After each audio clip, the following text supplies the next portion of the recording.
Good evening, ladies and gentlemen. Welcome back to another edition of our weekly podcast, 695 Crew Production. Get off the damn fence. I'm Larry Caution, joined as I am each and every week by our co-hosts, Calvin Thomas, Justin Beaver, and Barbara Harris. Gentlemen, how y'all doing tonight? I'm doing all right. We're doing all right. That's great. That's great. How about you, Calvin? Very secluded, that response by yourself, but I'm good. I'm good. Hey, man, we appreciate and you. Mike Brown setting Mike Brown Hiram just setting in. I got you. I understand. He all right. We appreciate you all tuning in tonight. Make sure you share the live, like, share, tell your friends, share with your timeline that we are on a Tuesday night. I know we've been recording on Wednesdays here recently. Last week, I think we were on a we did a 4th of July special. We did a 4th of July special. Yeah. We've been all over the place, guys, but it's been weekly. It's been weekly. It's only been a few days since you heard from us, but we thought it not robbery to come right back and give you some more updates on what's been happening in the world of sports, and also forecast and foreshadow preview what's coming up this weekend, because it's a big weekend for pro wrestling, and we're going to get into that later. I know some of you are not wrestling fans, but you should get into it. You should enjoy it. Justin hosts a wrestling podcast each and every weekend. Tell them about it, Justin. Each and every Sunday, we talk comebacks. Just getting into the wonderful world that is wrestling and how we are always picking up the red paws, people that look like us. Yeah, that's a good one. And also, you got another venture that you're working on. I see it's in your title tonight. Tell the folks about that while we at it. Right after this show, I'll be switching over and joining the brothers over at We Talk Cause We Geek, where we just talked about Marvel, DC, movie trailers and the like. Okay, yeah. And if you haven't seen over the weekend, I dropped a new podcast where I'm looking at some of the hottest shows on television. If you've been following me for years, I've always done television reviews in written form, video form. I probably have so many different titles for TV reviews. People like another one. You know what I mean? You gotta keep it fresh. I did the DVR run back. I did the, you should be watching this. I try to give people a tidbit on some shows that are off the beaten path. But with this new show, I'm particularly looking at shows that have been on for a little bit that might have fallen off towards the end, and giving you reasons should you finish this series. If you saw my first episode, I talked about Squid Games, and Squid Games hasn't had that many seasons, but if you are a follower of Squid Games, you know the gap between seasons make you feel like, Lord, just end it. Like, this is just taking too long. And then if you saw that finale, I'm about to say, didn't season 2 and 3 come out? They split it in half. No, this year, right? They split it in half. So apparently that's going to be a spinoff coming. It's a lot to it. So it's that if you're a Squid Games fan, you know the struggle, and it make you feel like a Game of Thrones type of feeling. Like, bro, don't give me no spinoff to give me a conclusion. Tell me what happened now. Anyway, but this weekend coming up, I'm going to be talking about Billions. I'm going to be talking about The Chi, another show. Just end it now. Just shoot it in the head. Just be done with it. Didn't they just shoot Homeboy? Yes. What are you giving out? You giving spoilers. I said shoot Homeboy. Yeah. Everybody knows a lot of people on that show. Everybody gets shot on the black show. You talking about the homie with his name begins with the letter. So again, they shoot very, Homeboy. very entertaining series. They brought somebody back from the dead. So yes, they did, which is pathetic. Anyway, but again, those are other ventures. You've been gone for 3 seasons and come back. Calvin, I'm sure we're gonna get you on something soon where you can show your interest as well. Wait. Do you watch the shot, right? Yeah. I'm talking about Justin. You watch it, right? I watch what Facebook shows from time to time. That's what I watch. But you never watched like one complete season? Absolutely not. Okay. Don't start. Gotta draw the line somewhere. No, you can stop at season 3. Well, that's the point. That's the point of this series. Should I keep going or should I finish it? And I'm telling you, skip it. I got it. I got it now. That is the premise. It's like Game of Thrones. You don't need to see the last 2 seasons. If you started it and maybe you were waiting for a couple seasons to build up, then finish it up. Nah, just just remember the good times and move on with your life. It's certain shows that just like that. You know what I mean? So that's the premise of that show. And I'll have more to speak. Calvin got a podcast coming out. What you got, Calvin? Change that back to 24. Black people that bowl. That'd be a good one, man. Black people that bowl, man. That'd be cool. You do a vlog series. You know what I mean? Pull your little phone out, shoot us some videos, and then we can talk about them. Yeah, that'd be cool. But anyway, drama. We couldn't do a rewatch of 24, Calvin. That would be good. And that was a classic. That was a classic. But anyway, enough of TV. We here to talk about sports. Nah, if you're gonna start with a rewatch, start with The Wire. Start with the OG. Oh, come on. Second greatest show of all time. Yeah, you sure? For real. Behind what? Second. The Sopranos. Come on. We've had this discussion before. Come on. Understood. Let's talk sports. That's why we here. Stop it. Let's keep it real. If you want to keep it real, keep it real. How was that ended? Oh, okay. Trash, but the series itself was so great. How was The Wire's ending? How was The Wire's ending? It was solid. You didn't say trash though. That's all. That's my point. It wasn't trash. It wasn't trash. It could have been better. Anyway, let's get into some sports. So tonight we continue our preview of the 2025 season. We're getting into our we got 3 teams for tonight, starting from the worst to the best, as we do each and every week. So this week, I'm going to kick us off talking about the Chicago Bears. The Bears, led by Caleb Williams at quarterback, coming off his rookie year, where he took quite a beating. He was erratic. He was all over the place. He was, of course, getting compared all year to the man who now has emerged as one of the bright young stars of this league. The reigning rookie of the year. That's everything that Caleb Williams was projecting to be coming out of college. But now he's looking up at, Jaden Daniels came in rookie year and let the league on fire, led the Washington Commanders to a heck of a season into the playoffs, comebacks. And then Caleb Williams was in Chicago with a team that on paper probably looked better to a lot of people heading into last season. So with that all that pressure on him in a city like Chicago, now he's going into his sophomore year. He has some weapons. He has a Woozier. He has a DJ Moore. He lost Keenan Allen, his veteran receiver, but they went out and they invested in that offensive line. Made a big trade for Joe Thuney, got him from the Kansas City Chiefs, which was a blockbuster trade. Remember, this was early in free agency. A lot of people like, wow. Then they went out and got Jonah Jackson, who, of course, was with Ben Johnson in Detroit, brung him over, shoring up that offensive line, giving Caleb Williams some great protection, which will hopefully pay off dividends for the young quarterback. I think those 2 moves alone could make this offseason a success for the Bears. And then you go, of course, the big elephant in the room is you go get Ben Johnson from the Detroit Lions, who had one of the most innovative offenses, one of the most creative offenses in the league the last 2 years. A lot of people will say, well, they had all those weapons. Look what they were able to do. But again, that was a creative scheme. It wasn't just about going for it on 4th down. It was utilizing a litany of different weapons. And with the roster that the Chicago Bears have right now, if they are able to keep Caleb Williams upstanding, keep him on his feet, protect him, they're able to run the football, pass the ball to those weapons that they have on the outside, get the tight end involved. This team could be dangerous in that NFC North. I think this is a sneaky team who you have to look out for. Again, they're in one of the toughest divisions in all of football, Minnesota Vikings. You got the Detroit Lions out going anywhere. They're still there. The Green Bay Packers is a team a lot of people still have a great outlook for. This is a team that can be sneaky. Do I expect them to win the division? No.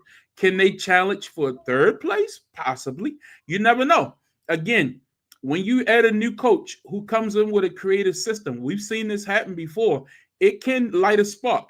When Caleb Williams, he showed flashes last year. His arm strength wasn't always the greatest. But again, when you're running so far to your right, you have to throw back across your body to your left. When you're running for your life, when you're taking sack after sack, that can diminish some of the outlook of what you will have to work with. But if they're able to protect him, keep them upright, I think this team could be sneaky good. Their defense is good. They went out and invested and got them a good defensive coordinator from who used to be for the New Orleans Saints. I'm losing his name right now. But anyway, they went out and got him a D coordinator that can come and help that defense, and we'll see if that pays off dividends for them. But I like this Bears pick. I can see it's a tough division. Dennis Allen, yes. Yeah. Kept wanting to say Aaron Glenn for some reason. Yeah, no. He's still I think he was in Detroit. Yeah, the Jets. Yeah. He went to the Jets. But it'll be very interesting to see if they're able to hold tight with. That's a tough division, though, man. I think they can take Green Bay. I think they can clip them once or twice. Minnesota, a lot will be said about J.J. McCarthy and what that team will look like now. But I like this Bears team. Calvin, what's your thoughts on these Chicago Bears?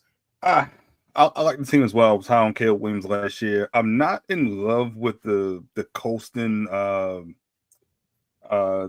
pick, the tight end, Colston Love. He was a good pickup. Yeah. What you mean? I mean, you already got Cole Kmet though, and I mean, tight end sets. I mean, but I would have liked to see maybe you could trade up and get Ashton Genty. Maybe you could have paid that price to get a premier running back, and then you have that running back that would supersede Swift, and then you also got more in the Dunzier. Like I mean, he's not really a blocking tight end, so I don't know like if you're going to go two tight end look, and I think Cole Kmet has been arguably the best tight end in that division. I mean, Hawkinson was injured last year, so I don't really understand that pick. But it is a Ben Johnson offense, so maybe you're trying to go there. So I'm not gonna cast too much doubt on it. I just think you could have got more productivity elsewhere. Caleb Williams had to take that step in year 2. I think all great quarterbacks take a great leap in year 2. I just think, when you're in a division, if you don't have the best quarterbacks, it's going to be tough for you to be the best team in that division. I still, of course, everyone likes Detroit. I'm still a Jordan Love fan. I would have him second. J.J. McCarthy, got to see what he does, but he has the best wide receiver in the league. So it's a lot of questions for Chicago, but I think one thing that really helps, you have a Ben Johnson that you pull from Detroit. So not only do you get the offensive principles, but you take away from Detroit as well. So we'll see what they can do with that. Justin, your thoughts? It's just funny. With the Ben Johnson thing, right? Will that be like a John Gruden thing? Will that be the fact that like I'm the one that really controlled Detroit in their offensive wizardry? So now I'm bringing that to Chicago and watch what I do with this team. Oh, when we play them, don't worry about it. They didn't change anything. I know exactly what they're going to do. Don't worry about it. That's one thing. Two, they do. I think I agree with you. I think they improved their offensive line. I think they are the most improved offensive line in this entire season within the entire league. So that will mean that DeAndre Swift and the Johnson boys, like you need to have a running game to help Caleb Williams out. You can give him more weapons. You can give him a little bit more time. These are good, but I think these are multiple things to make him better. I think you need to have a strong running game that he can rely on, so he doesn't have to do everything. That's the problem. I think he got in situations where he had to. At least he thought he had to make a play out of nothing. I got to do something. I got to keep moving. Everybody's watching. I got to do this. I got to do that. Oh, Jaden Daniels is doing this, is doing that. I got to keep up with him. It's a lot. It's a lot, and it was a lot on his shoulders, and it was a lot on his just on him personally. So I think with the improvement of the offensive line, and then you have the running backs, I need DeAndre Swift to take it back a few more years. I need him to have a dominant season for them. And what you said was the fact that they can go for third. Nah, actually, if they get their ish together, because they had a stretch last year where they was winning some games, they could challenge for second. Because Minnesota might not be the same Minnesota. That is a huge question mark that a rookie now, a second year, has to step in, and they're supposed to be running on the same exact fire on all cylinders like they did last year. That's tough. And I'm not a proponent. I'm not a huge fan of Green Bay. I don't think necessarily they're going to have the same exact season. So if you're telling me that they're in striking range of those three, then guess what? By default, they can battle for second. Of course, I think Detroit is head and shoulders above them. So I just think with a different philosophy, Caleb Williams, a better offensive line. We'll see how good they're going to be, but they definitely are the most improved. We can see. And Calvin, you mentioned that tight end. The problem with Cole Kmet is he doesn't stretch the field like that. You want your tight end to stretch the field. He's a short fisherman. Plays. Mm-hmm. Yeah. So you got to get out and get better tight end. Yeah, I think 2 tight end sets is what the league is built on. That's right the now. NFL right now. It is what it is. Like you got to have that, especially when you try to have creativity in your offense. Think about it. Some of the best, and Ben Johnson know it. But I mean, we've had. I think you're spoiled by what we had in Baltimore, and I don't think No, every I'm offense looking is at like that. most teams like that are really good. It keeps you you might balanced. Kansas City. Kansas City been running double tight ends for a mighty long time, and we just kind of went under the radar, like nobody, because Travis Kelce gets the premier attention. Philadelphia, like Noah wasn't getting those pass catches. So it's the change of the guard. Yeah, it is what it is. So let's look at the Mount Rushmore. How far are we going back? Let me ask you that. I'm going all the way back. Like when I say Chicago Bears, I say Chicago Bears as an entirety. So we've been doing this each and every week. We're looking at the Mount Rushmore of these teams that we're talking about each week. So this week for me is the Chicago Bears. And to me, I'm going to go. You only get to pick 4 for those who don't know about Mount Rushmore. If you're going to pick 4 players and say, hey, you represent the entirety of the franchise. You are, and when you think Chicago Bear, you can't talk about the Bears unless you're talking about these people. And for me, number 1 on that list is Walter Payton. Walter Payton has to be number 1 on my list. I think he personifies what it is to be a Chicago Bear. When this team was built solely off of defense, it felt like offensively, they rolled the back of Walter Payton all the way to the Super Bowl. And the year before that, remember, they had 2 great seasons back to back, but they were like 15-1, I believe, one year, or maybe a 15-game season, 14-1. And then they won the other one. I know Refrigerator Perry and all that was in there playing offense, but that was Walter Payton's offense. So he's number 1 for me. And number 2, the head coach of that team, who played tight end for them as well, Mike Ditka. He is a Chicago Bear. You can't think of Chicago and the Bears and not think of Mike Ditka. Ditka belongs on this list, no doubt about it. Number 3, Mike Singletary is a Chicago Bear. I don't care what nobody say. If you think of Chicago, if you live in Chicago, if you know anything about the city of Chicago and linebacker play and what that defense meant, Mike Singletary was the leader of that team, and he belongs there. Now, number 4, you can go many different ways, and I like to mix it up and show the generations. I could have gone Brian Urlacher. He's a Hall of Famer now, one of the greatest ever. I could have gone Devin Hester. To be honest with you, if you go back and look, Devin Hester was one of the greatest kick returners in NFL history, and he did that in Chicago. That team under Lovie Smith that went to the Super Bowl, they went there off of the strength of good defense. Who are you picking? Look, damn it, I'm giving my synopsis. Then you got Dick Butkus. You cannot talk about the Chicago Bears and not bring up Dick Butkus. So it's tough. But if you talk about Mount Rushmore of the Bears, you gotta go Dick. I'm going Dick Butkus, man. It's my number 4. But Gail says, honorable mention, definitely going Dick Butkus. Alvin, who's your 4? How many games you saw Mike Ditka play at tight end? 0. Don't matter. I am removing. Who you removing? Mike Ditka and Dick Butkus, and I'm going Gale Sayers and Devin Hester. Devin Hester is the only return specialist in the Hall of Fame and has primarily played for the Chicago Bears. That deserves a ton of love, and we're not going to just bypass that. He made one skill position so great that it warrants him being the first and only individual. When you think about return special, you think about Jermaine Lewis, think about Dante Hall, but no, the elite of the elite is Devin Hester. I think he deserves some love, and I'm gonna put him on the Mount Rushmore for Chicago Bears. That's my 4. Justin, who you got? Get rid of Ditka for me. Get rid of Butkus. I'm adding Hester, and I'm adding Brian Urlacher.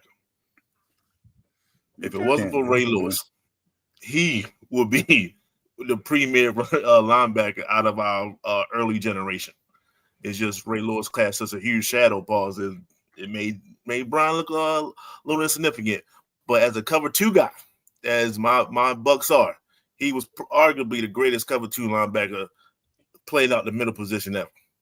The way he can cover the whole entire field from start to where he was, to drop back to where the safety was, and then to come back and make a play, the dude was actually phenomenal at what he did. So I'm gonna give Brian Urlacher a little bit of love. Shout out to the head plug. But you put who you took off? You're 2 white guys. The same 2 I took off. How y'all take off Mike Dicker? He is the face of the Bears. Like last week with Bill Belichick. He's synonymous with the team. That's good. It's fine. You got your list, but again, look, it's my problem. Tight end wise, you may say he was the first great tight end, but he was. Everybody after him was significantly better. Okay, but then he did on a coaching level and inspiration to that city. Mike Dicker is still owning Chicago right now. Did he win? Yeah, he won once. So he won 1. Yeah, all you need to do is win 1. They ain't won nothing since. That's all you got to do, baby. We're gonna talk about a team ain't never won. But you know what I mean? Like, let's talk about that. But anyway, yeah. So that's my list. We'll get to it. All right. Tell us about the New Orleans Saints. Calvin. Man, the New Orleans Saints have had a ton of turnover this year. We've had the retirement injury related by, I was getting ready to say David Carr, but I was calling by his brother's name, by Derek Carr, who retired about a month and a half ago. We've had the New Orleans Saints bypass quarterback after quarterback, and then eventually take Tyler Schroeder in the draft, bypassing on Shador once again numerous times in the draft. This is a team that I think is just really starting over at this point, and because they started over, I think they'll be picking first next year's draft. I already have them on a bet on their under for next season. I don't even remember what it was. It was 4.5 or 5.5 at that point. But this team, if you remember last year, they didn't have a quarterback because Derek Carr was out for most of the season last year with an injured shoulder as well. Even with their offseason losses, we expected more turnover, but I think their biggest offseason loss was safety Will Harris, who went to the Commanders and started in their backfield as well. I believe he had 3 interceptions, and he was probably the best defender in their backfield. They did add an offensive tackle on Kelvin Banks. I think he'll be there to protect the blind side of their future starting quarterback that will be there next year, possibly even the Manning if you want to believe in that type of thing. But they're going to start to solidify the offensive line for them to get their new quarterback. And I think with this year, with the abrupt retirement of Derek Carr, and I guess it was more so injury-related than I thought, because he didn't even take the money. He could have sat there and been on injury reserve and took the money and made, I believe it was $20-something million just to be on injury reserve and get healthy. But instead of doing that, he decided to retire and forfeit that money and not even remain on that roster, even though they weren't going anywhere this year. This is the team that needs to start over from the bottom up. I'm surprised they still they still have their running back, and I'm blanking on his name right now. Alvin Kamara. They still have Alvin Kamara there, and they didn't choose to trade him yet, even though I still have him as a trade candidate as well, because this team isn't going anywhere. Like I said, they need to rebuild from the bottom up. It starts with the quarterback position. If they think they have that quarterback, we saw Spencer Rattler did last year, and it was nothing to even consider, and that's why they drafted the quarterback in the first round. I drafted a quarterback, period, not in the first round, because they took Kelvin Banks in the first round. So this is a team that needs to start with that quarterback position. I think next year they're going to get the quarterback of their choice because they're going to be picking high in the draft. But this Saints team is not the Saints team you're used to seeing, not the Drew Brees Saints. They really need to start over on offense. I think this is going to be possibly one of the worst teams in the league next year. You know, it's very rare that I don't have anything to add about a team. I have nothing to say about this team. Zero. So I'll move on. Justin?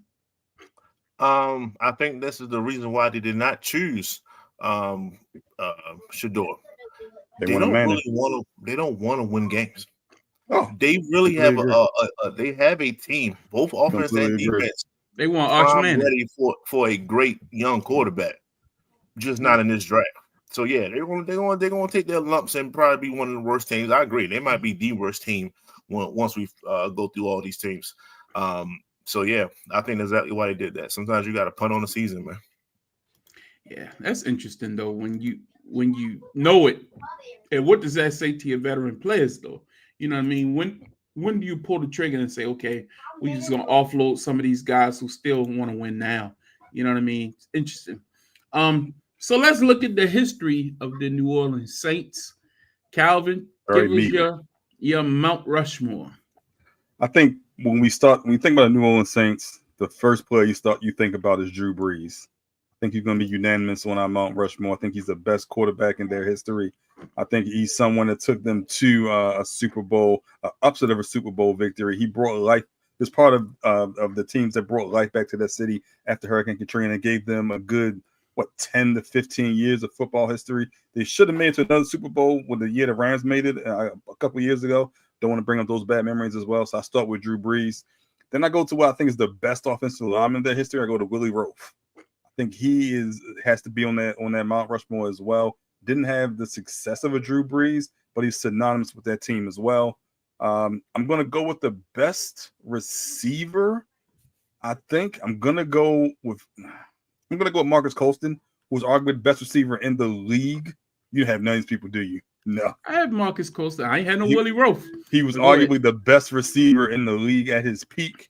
And last, I'm going to go with someone who probably is not on y'all list. I'm going to go with Morton Anderson, who was the all-time leader in kicks. That's where we've gotten to the New Orleans Saints. That's the Drew Brees, Marcus Colston, Willie Roaf, and Morton Anderson. Morton Anderson, that I was debating. I didn't think y'all would take him. That's why I was like, I'm not wasting my time making a PNG transparent for no Morton Anderson. But all right. Justin, who's your Mount Rushmore? I'll take off Morton and I'll put Cam Jordan on there. It's okay if you don't have him. I ain't got him either. All right. He's been a pain in the ass for the Bucks for ever since he stepped in the league. So probably still there, actually. Me too. But he's still producing at a high level. He's there, Julius Peppers. He's just a pain in the ass. I can't say no more about him. I don't want to give him too much credit. Okay. Well, I guess I'll give the official list. I got Drew Brees. Colston's on the list. I don't think he's number 2, but yeah. They went in order. I was just naming them. Yeah. But for me, you can't talk about the Saints and not give Joe Horn some love. Come on, man. Joe Horn held it down for years for the New Orleans Saints. He was the guy. Ricky Williams had a little stint there, but I think he's more known for maybe Smoking Miami. Weed? Yeah, but him and Dicker. Oh, you talking about relationship? Well, on the field, Reggie Bush, he meant a lot to that team, especially early on. But I don't think he had the longevity there that really would put him on that particular list. But for me, if I'm going to say who's that running back that, Mark Ingram was like a saint, man. Come on, man. You got to give Mark Not over Ingram. Deuce. I say Deuce too. You know what I mean? I can go Deuce. I give Deuce some love, but y'all ain't pick him. So that's not on me. Yeah, I mean, I could go a little deeper. Go back to what's his name? Jimmy Graham. He had a little run there at tight end. Yeah. Jimmy Graham was important to the Saints. But again, they have some talented guys. Alvin Kamara hasn't proven to be longevity, but Deuce, Mark Ingram, Alvin Kamara, they had a good run at running back. Reggie Bush. You ain't gonna put no love to Archie? He on my list. But he don't go up there. You know what I mean? He may be, third team all Saint, but yeah, I don't go that far. All right, Justin, tell us about the New York Jets. Starting quarterback Justin Fields.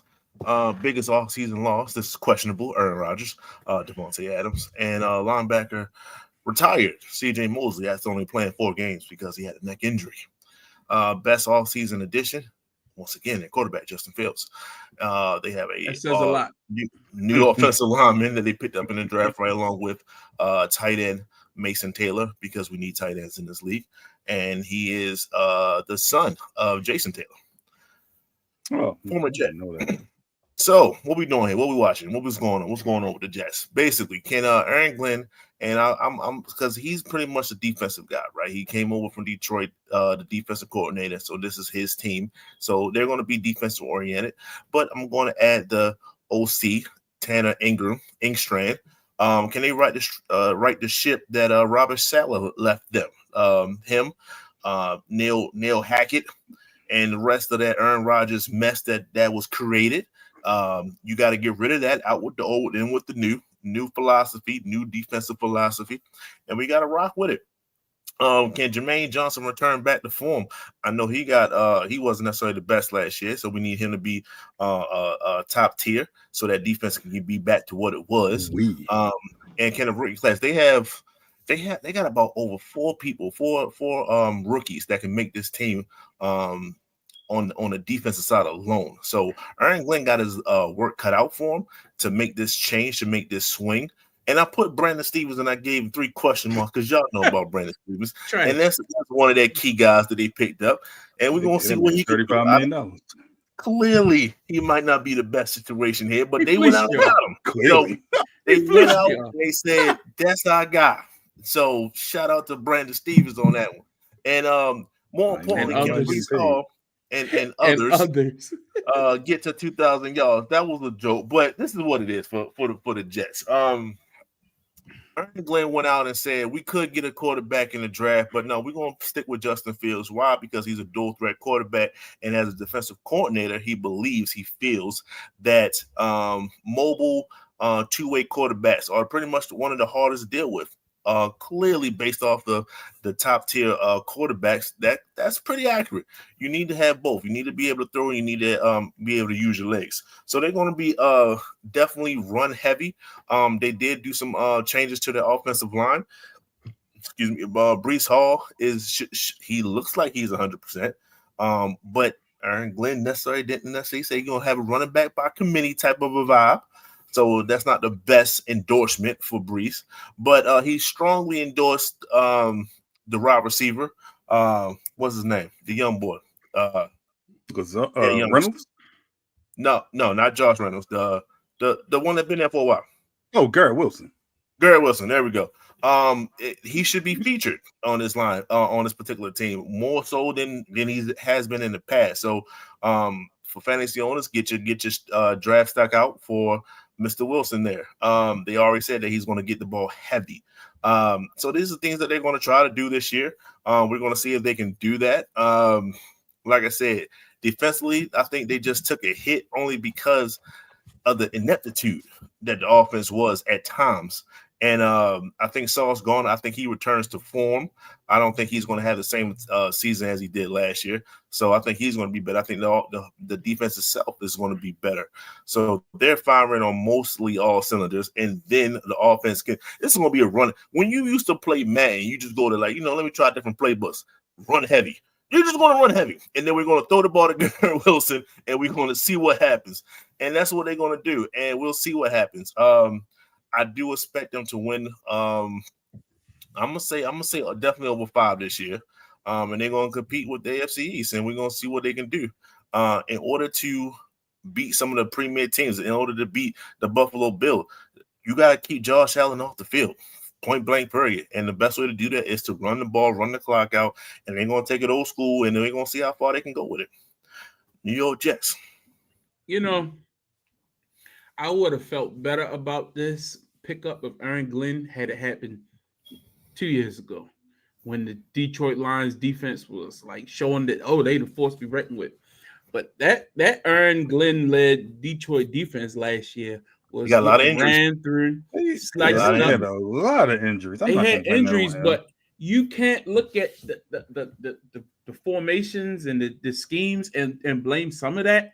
Some of this was happening right when all they lost was like one guy, and then it was happening. It wasn't like their best player. That happened one time. And then all of a sudden they was getting exposed as the season went on. After they went out and picked up another pass rusher and plugged them in, things didn't get better. I mean, I don't hold last season against Aaron Glenn. I do. Like I said, they had a ton of injuries, and even in the playoffs, I was high on JD5 early on, so I'm not going to knock you giving up 35 points, but your offense couldn't hang on. But you lost. They gave up 35-40 every game. That wasn't the only game. But you lost your 2 starting defensive ends. You had secondary injuries. Like they had to put a point. I'm not going to hold it against Aaron Glenn last year. Who did they lose other than what you call him?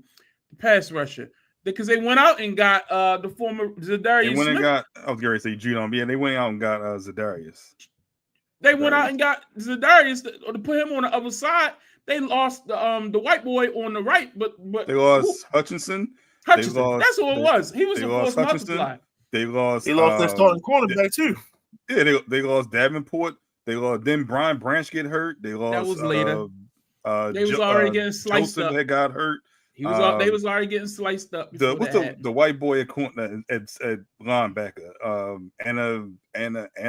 Analazone, something like that. Yeah, I know you're talking about. Yeah, come on. They lost him. Every team got injuries. I'm just saying, had a ton of injuries. I get it, but I don't think the Jets needed a defensive coach. I think they needed an offensive-minded coach that knew what he was doing. I didn't like this pickup. I didn't think this was the right fit. If you're going to go out and get a Justin Fields, who's your quarterback coach to get him where he needs to go? We've been saying this in Chicago. He's not had a consistent offense to play in his entire career. Ever since they fumbled him in Chicago. Then he goes to Pittsburgh for a year, and that atrocity, and sits behind Russell Wilson. I just don't know if this is the right environment. And Nathaniel Hackett system. Who's running this offense? Detroit Lions had 16 guys from their defense alone going injured reserve. They did. That's a lot, eventually. Bro. They did eventually, but they were looking bad early on. Remember, they were in shootouts from the jump. Go ahead, Calvin. Your thoughts on this Jets team? Justin Fields signed a 2-year contract, correct? It was 1 year in the option. I don't know if his team would play it, but it was 2 years, right? I'll look it up. But point being, I don't think he's there for the long term, and I think eventually Aaron Glenn gets the quarterback of his choosing. I don't know if that was Justin Fields or not. I keep saying this is going to be the deepest quarterback draft, I think, in the last 10, 15 years. There could be 4 or 5 first-round draft picks at quarterback. It's on 2 year. It was 2 years. It was 2 years fully. Okay. I just don't know if I see it. I mean, I know they paid him decent starter money. They seem to have more faith in him than Pittsburgh had. So to answer that question real quick that you just proposed, or the statement, yes, he is a transitional quarterback. The ownership and the GM felt as if they did not need to rush into getting a quarterback this particular draft. So they went out and got the best threat they can get, which is what I was saying earlier. So yes, that is 100% correct. Yeah. I just think this is just a building year. They're just trying to lay those foundational blocks and kind of build from there. They went like offensive tackle in the draft as well. Remember correctly? They sure did. First round pick. So so that's just kind of following or trying to be like this, or mimicking the Saints, or the Saints are mimicking the Jets. Kind of starting with that offensive line, and we'll get the quarterback later, but let's just get that foundation going. So I don't know. I mean, I don't see why they're anywhere but 4th in the division. I think every team in the division is better than them. I think every team in the division has a better quarterback than them. So I'm not really expecting much from the Jets. Yeah, I don't either. You think Drake May is better than Justin Fields? Yes. 100%. Okay. And I'm not saying that Justin Fields couldn't have been great. I think, unfortunately, the offense wasn't built for him. He was never given a chance. Yeah, I agree. Ever since the days in Chicago, and then what happened last year in Pittsburgh did not help. And even still, when they had a chance to show faith in him, when they had number 1 draft pick, and you could have built around him even more, you knew the options were better. So I think that says even more. I mean, it's really telling about what you invest in a young quarterback as far as continuity from an offensive perspective. Talent is important, but sometimes even if you at least put a system in place where it's competent, where you can learn, get them some tight ends, get him some running backs. He can make the game easy for him. They didn't even do that. They didn't do it. They didn't do it. All right, Justin, tell us about your Mount Rushmore for the New York Jets. Let's see if you have them here. First, it will always be, and it will forever be until someone at least maybe wins a Super Bowl here. Joe Namath. How many games you watch Joe Namath play? That's what he said to me early. Come on, I watched at least that Super Bowl especially when we beat Baltimore. I watched that at least twice. Okay. Number two, Curtis Martin. I think Curtis Martin has to be on everybody's list, right? I think that's fair. Yes. He's their best running back they ever had. Number three, one of all-time rushers. That is also correct. Darrelle Revis. Revis Island. Yeah. And I don't think I've seen him on there, but for me, just to be modern a little bit, well, modern as I can be. I'm not dating back to some of these dudes that was like they're like 90 years old now. This like the Don Matson of the world and stuff like that. We're not doing that. Nick Mangold, the center that they had. I'm gonna give him some love. It was between him and DeBrickashaw for me, but I'm going to go with the center. He held it down out that position for. I mean, he's like their Joe Thomas for real. Like he's been a staple of that offensive line that while he was there. They just necessarily couldn't go too far with him, but hey, they went to the back-to-back AFC championships with him. That means something. True. All right, cool. Calvin, it's me. I'm good with all of these, but I have to add, for me, if you're looking at all-time, Jonathan Vilma, he represented what that defense was for a long time coming out of U. That guy was great. I thought Vilma was a Jet, and he was like the face of that defense. More so, not what he just did with University of Miami, but when he came with a reputation, and I thought he upheld it, especially in that division. Yes, he did. Calvin? I actually got the same for what Justin got. I thought that I didn't think you would have the Nick Mangold pick, but I had him. And actually, I don't even think Jonathan Vilma is the best linebacker. Just is my personal opinion. I don't think he's the best linebacker. You hesitate. No. I was going to say I prefer Mo Lewis to him. Mo Lewis ain't no better than no. Mo Lewis had one play. Mo Lewis had one play against the Bills. Stop it. What did Jonathan Vilma do? Vilma was a beast. What do you mean? What did he do? Yeah, he was supposed to be the next Ray Lewis. It was Rex Ryan's system. Look, man. And then he went to New Orleans and kept up the same energy. Stop it. And he brought the bounties to New Orleans. That's the thing. I think he was better in New Orleans than he was in the Jets. He got the next contract because of what he did in New York. Well, of course, he got the contract because of what he did in New York. I think he was better. I think he was a byproduct of the greatness. He was phenomenal in New York. Man, y'all tripping. If it wasn't Ray Lewis or Brian Urlacher, it was Jonathan Vilma back there. Patrick Ryan. What's his name out there in 49ers? Huh? Patrick Willis? Patrick Willis. All of that was the guys. That was the guys. What do you mean? Jonathan Willis was all like pro every year. He's not those dudes. Huh? He wasn't those dudes. Yo, he had the Brickenshaw. He what you mean? It's okay.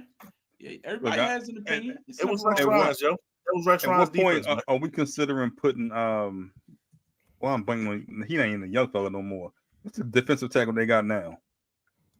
It's been there for a while. Who? I gotta look him up there. Yeah, I thought y'all would know his name on top of your head. For the Jets. Who that now? Yeah. Yeah, I know who you talking about, but I don't think Quinnen Williams. He ain't there yet. Yeah, Quinnen Williams. Nah. They just don't have the wins. I mean, I think he's there. He wasn't like an Aaron Donald. He was a step below that, but he's there. They just don't have the wins. He don't have the notoriety. No doubt, but that's what you got to do. You got to win games. Yeah. Yeah. Anyway, y'all said Mo Lewis. I take John Abraham over him. But anyway, yeah, He could have been on the list too. Kevin Mawai. That's who I was thinking of. Oh, some. I think man, he played center too, right? Yeah, I think he was better than Nick Mango. Mango was better. No, he was not. Mango was better than him. Kevin Mawai. He only left. He was there from 98 to 2005. And then when Mango came, he left. He went to Tennessee. They paid him all that money, remember? I remember. Okay, now you mentioned I remember him more in Tennessee. Now that you mentioned that. Man. They say, I'm looking at a list. He was number 3 on the greatest Jets of all time. No, Nick Mango. Get out of here. Anyway, so good stuff. And we'll continue this countdown next week. But quickly, let's get into some NBA talk before we move on. So, big contract extension this past week. They were able to get the deal done in Orlando, and Paolo signed a big extension. Calvin, that's your boy. Tell us about it. What's your thoughts? Look, I'm high on Paolo. I think he's that next young player to take a leap, to take a superstar leap, and put himself in the MVP race, especially next year in the Eastern Conference, where you can make the argument that it's a down conference. There are only about 3 or 4 teams that you think can compete for a title. I think Paolo is next. I think we saw flashes. He was injured this year, and that's how I think he didn't take that leap. But I think he's next, and he's down there in Florida. He has the Wagner the brothers. He has Bane. He has Suggs. You know, they're a young up and coming team, and they just require that superstar to take the leap. And I'm very high on Paolo. Great post game defense. He's starting to take a couple steps out, work on that corner 3 as well. Played on the Team USA select team last year, so he got to be around some of those guys. I just think he's next. Justin, your thoughts on this extension? Yeah, he is their superstar. He's going to probably put up, if he averaged 25 this past year, he'll probably get you close to 30.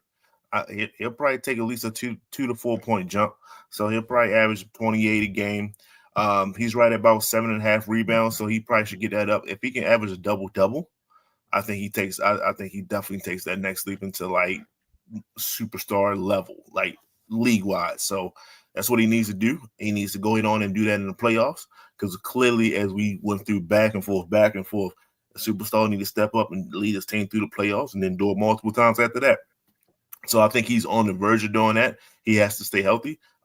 They are putting pieces around him. I think, like we mentioned a few episodes ago, Desmond Bane on his team. He's a good, solid pick to be their 2 guard, and that's the franchise making moves for you. So it's on you. Hopefully, he can do it. So you gotta get better with his 3-point. Though he about 32% for 3. He got to get a little bit better, closer to 40. But he all right. He is next. Yeah, I think this is a good pickup. You got to bring, and it's very interesting. I think this is a bigger conversation. I know Draymond Green wrote this long social media post complaining about the second apron, and you know how there was no NBA free agency, and how the league is really destroying everything that's happening to make teams great. A lot of people saying he was sour grapes because the Warriors weren't able to get anybody. They even lost. They didn't lose Looney. They lost Looney. Yeah, and he was kind of basically he was upset about that. And he said, and even when he wrote, he said, you know, people going to say this is I'm crying about losing Looney, but it's not about that. I said this when the deal was signed. I should have been the players union rep, and because this wasn't good for the players. Calvin, I know you've been big on this issue you have with, you know, the deal that they signed and what is done to the hard cap and all these things that is now created where me personally, I like parity in the league, but I know some people, they want more super teams. They want more the big boys to be able to load up, and they find that more interesting than good players having to play in smaller markets and spread things around. What's your thoughts on all of that? So I don't think parity isn't the issue. I think we all like parity. We all like to see different teams. It's the fact that you can't build a team And that's the problem. So even if you draft well, and then you eventually have to pay those players that you drafted as superstars, there's only but so long you can keep them together because of the penalties once you exceed that second apron. So it's not even a fact of just parity. It's just saying that if you're Boston and you draft Tatum and Brown and because of the cap, you have to pay them $50+ million a year, and the cap is only 150. That if I just choose to fill out my roster, it's going to become a point where I can no longer keep that team together because of the penalties and I can no longer, the penalties related to being over that second apron. So I think it's not equally fair. And your point is to try to get parity, and you say, well, there have been 7 different champions in the last 7 years, and that equals parity. Like, well, no. If you look at each one of those teams, they had superstars, they develop superstars, they sign key free agents, but it's the fact that we can't keep those teams together. So you will not have any more dynasty. So now we look at this generation of NBA talent differently because there won't be a dynasty because we can't keep those teams together. And I think this was all part of the leadership at that time in the NBA Players Association that was upset at how the Warriors were put together, how the Heat were put together, how the Cavs were put together. And they said, well, I could not beat those players. I don't want you to go through what I went through. And that's why we have this current NBA situation. You can't tell me that you were not upset when you've made comments about how you could not get over the hump to beat those teams. And now you're a part of a CBA that helps not put those teams together anymore. But that's why I blame CJ McCollum. Where I push back a bit is you can take this argument all the way back to when they first introduced free agency. Like, that was why they introduced it, because teams would just, or the salary cap all to begin with. The Lakers used to get a lot of great players. The Celtics used to get a lot of great players, and you could keep those teams together forever. You know what I mean? The Sixers might pop in their head there. Detroit might tip their head in the game. But for the most part, there was not a lot of spreading around of the great players. So there's always been tweaks to things. And I think 7 different champions in 7 straight years does speak to something. And I think if you're a great general manager or you're a great organization, you should be able to get ahead of this thing and try to recycle and try to make some moves and try to mix things up. I think you're simplifying it a little bit too much, in my opinion, the way you expressed it. But I'll come back. Justin, your thoughts? Don't nobody care. And that's the problem at the end of the day. When you just said, when you ran off the seven different teams won in a row, that means every franchise, like, yo, we might be down, but we not out. We got a shot. Got a chance. It's not like, well, we got to sit back and watch the team go through a dynasty of 5 in a row or 10 in a row because they happen to have one of the greatest players. Can we compete with that? Can we contend with that? No. Well, then we might as well just pack it up then. What we playing for? So it gives them the reason. It gives other teams Indiana was right there. Went to the finals. They was right there. And they took the OKC to game 7. Like, you know how Adam Silver is smiling, right? He's happy. His league is like, yo, he can go into different meetings, different offices, even with other guys, other leagues and stuff. Hey man, we just had the OKC and Indiana Pacers go at it. And it went to game 7. And guess what? Through the ratings, right, Larry? Through the ratings, people was watching. And people thought that, oh, we need New York there. Trust and believe, I heard all that. Oh, we definitely need New York. No, we need that. No, you don't. You need compelling basketball. That's it. You can have compelling. So, we had compelling basketball outside of the 4-year, 3-year period was Golden State. Outside of that period, no one talked about parity. So when Kobe was going to 3 in a row, no one talked about parity. When Boston they were. No one talked about parity when Kobe. Yeah, they were. You a Lakers fan, so you ain't feel it. Yes, they were. So they were talking about parity. So when it was only one team that was like, we got a shot. Parity when LeBron James went to 10 straight finals, and they was like, ain't nobody in the East. The East is weak. You don't remember those years? Stop it, man. Because teams were because players were going to the West to escape LeBron James in the East. I don't know why they was doing it. Because you were so good. Now talk about parity. Things were not spread out. That's just the reality. So my point being, this Oklahoma City team in 3 years, when they have to start getting rid of pieces that they drafted, they don't have of the salary cap. Yes, they do. It's a hard cap, but you can take some penalties. What you can't. But if I take penalties and I can't add to my team, I can't sign someone with the mid level. I can't draft higher than 30th in the first round, regardless of what pick I have. So what? You so know the rules. You know the rules. Get ahead of it. I gotta play around them. Make some change. Make some trades. I mean, it makes you have them be creative. Every league, there's most of the leagues there. Let's talk about football. Everybody knows you got to load up when you got a rookie quarterback. That's different. You got to load up. Different. Once he gets his bread, you see players start to walk. Football is different. Though. They do it every time. Football so what do you have to do? You have to draft right. You can't compare this NBA salary cap, NFL salary cap. I'm giving you the comparison. I'm about to give you the comparison. OKC, what you just said. Well, once they get to a certain point, they can't pay everybody. You're right. You got to go. But watch how great I draft along those ways. Watch how I develop my players. So I have another Jalen Williams watch he come out in 2 years. Don't worry about it. We good. We got it. They went from Kevin Durant, Russell Westbrook, and James Harden to what they just did and won. You in can't 10 years. You need more people like Sam Presti. 10 years. They had other players along the way. Like who? They have the team you always talk about with PG, Russ, and they didn't make it out of the first round. Didn't make it out of the first round. I mean, that's just they didn't reach the pinnacle. That's like they didn't have players. They had a shot and it was entertaining and they kept it going. They kept it going all throughout Russ. They took about 2 to 3 years off and they say, you know what? I see something in that boy, say Gildress. Y'all don't see him Clippers. I see something in him. Watch me do something with it. They definitely built around him. You have to Orlando be smart. Team that you behind. Players. Look, coming out of New York. Okay, that's a good example. This is a good example. So this Orlando team, right, that signed Mo Wagner to a rookie max extension last year.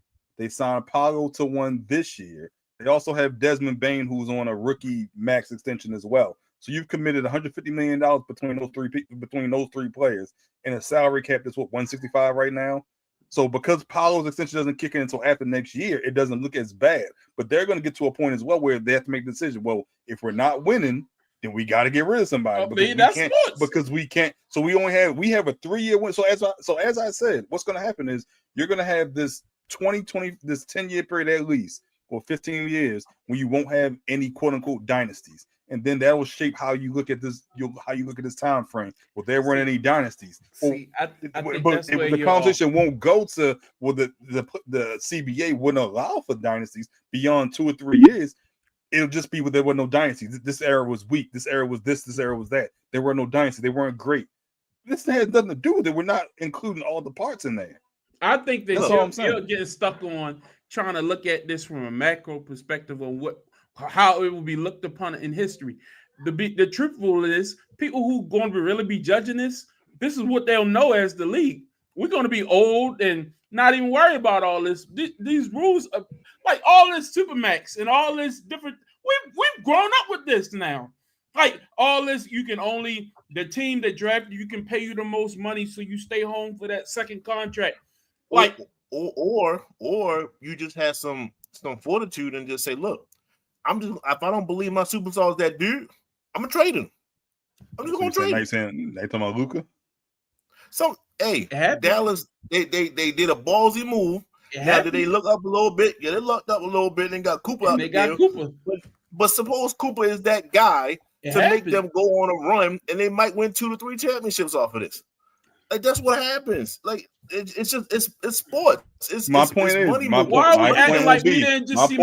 they won't win 2 to 3 titles. That's my point. Okay, hold on. They had an opportunity. If Boston went to hold on. Let's stay for Boston, right? Okay. They went to the finals. They lost against Golden State. Yes. If they were good enough, they could have just won that, and they still could have kept a team, and then they would have won again later on. That could have been a dynasty right there.